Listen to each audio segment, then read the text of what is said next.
Nous allons suivre à présent la revue de presse.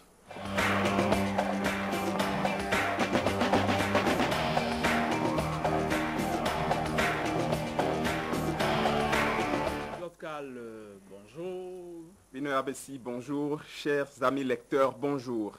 La réalisation de la liste électorale permanente informatisée, l'EPI, n'en finit pas de déchaîner les passions. Par journaux interposés, les deux camps, pour ou contre, expriment leur point de vue ce matin. Au sein de la commission politique de supervision déjà, on n'accorde pas ses violons.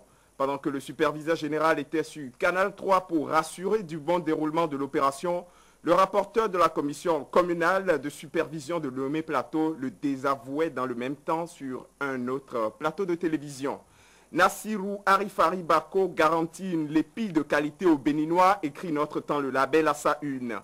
Il a expliqué que les dispositions ont été déjà prises pour revenir dans les arrondissements sinistrés après le retrait des eaux. Transparence et crédibilité de la LEPI, Arifari Bako donne des assurances fermes, ajoute le Progrès. Avec toutes ces contestations autour de la LEPI, le superviseur général a surtout appelé l'Union fait la nation à la retenue, informe en manchette l'actualité. Cette île croisée sur la LEPI n'avance en rien le processus, a dit le superviseur de la CPS en direction des opposants, tout en les apaisant. Pour fraternité, ces appels au calme doivent surtout s'adresser à Léadi Soglo, Michel Mapeno et Euphrem Zanou, le rapporteur de la CCS Ouémé-Plateau, qui s'inquiète à travers les colonnes du journal. Des trois, M. Zanou est intraitable. Il pense que le processus est émaillé d'irrégularités et invite, toujours dans fraternité, à s'arrêter pour évaluer la LEPI. Ce collaborateur d'Arifari Bako n'est pas du tout sur la même longueur d'onde que son chef et passe aussi par les écrans pour le faire savoir. Le confrère de la matinée relate que le rapporteur de la commission communale de supervision de Lomé-Plateau contredit Arifari Bako. M. Zanou est allé jusqu'à dire aux partenaires techniques et financiers d'arrêter de mettre de l'argent dans le processus tant qu'il ne sera pas évalué, lit-on dans le même journal. Bien loin de s'afficher, la présidente de la Mirena et son institution se cachent dans le cafouillage observé depuis un certain temps dans la réalisation de la LEPI. C'est 24 heures au Bénin qui le constate ce matin. Lui n'a pas intérêt à se cacher, bien au contraire. Le candidat unique de l'Union fait la nation est entourné dans le septentrion. Le confrère de la matinée remarque à cet effet que l'opposition installe sa machine de guerre pour gagner le combat de 2011, mais pas pour que cela.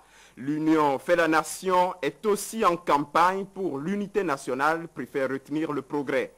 Nati Tengu, Djougou, Parakou sont tous acquis à cette cause et aux idéaux de l'Union fait la nation en général, souligne la Nouvelle Tribune qui ajoute qu'aujourd'hui, Malanville et Kandi recevront la caravane de Rumbedi et sa suite. Le Béninois libéré choisit quant à lui de titrer sur le mal que cette tournée peut bien faire au régime du changement.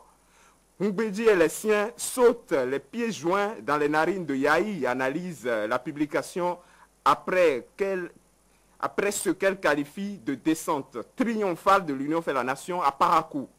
Boni Yahi a décidément du souci à se faire. Un opposant déclaré est aussi monté au créneau dans le week-end pour dénoncer sa gestion du pouvoir.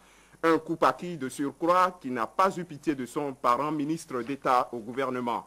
Clotaire Koupaki, le président de l'Union pour la cause républicaine UCR, a évoqué les multiples affaires sous le pouvoir du changement pour dénoncer dans une longue déclaration publiée par Fraternité une gestion inconséquente du pouvoir. Il ne critique pas seulement, il fait aussi des propositions, mentionne l'actualité. Le quotidien indique que le docteur Koupaki surgit une autre directive pour la gestion du pouvoir au Bénin.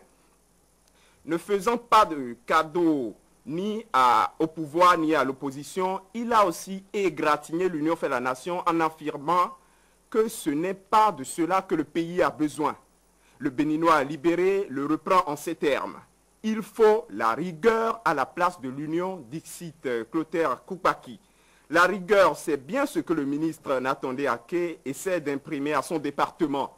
Sur la chaîne nationale hier, il a énuméré les acquis depuis sa prise de fonction et les perspectives qu'il entrevoit. Le Progrès y revient ce matin. Fraternité s'y intéresse également, mais voit de son côté les dispositions prises par Akhenatonde pour une rentrée apaisée. Pour finir, regardons du côté de nos écureuils juniors. Ils sont revenus de leur sortie du Ghana, la tête entre les jambes. Fraternité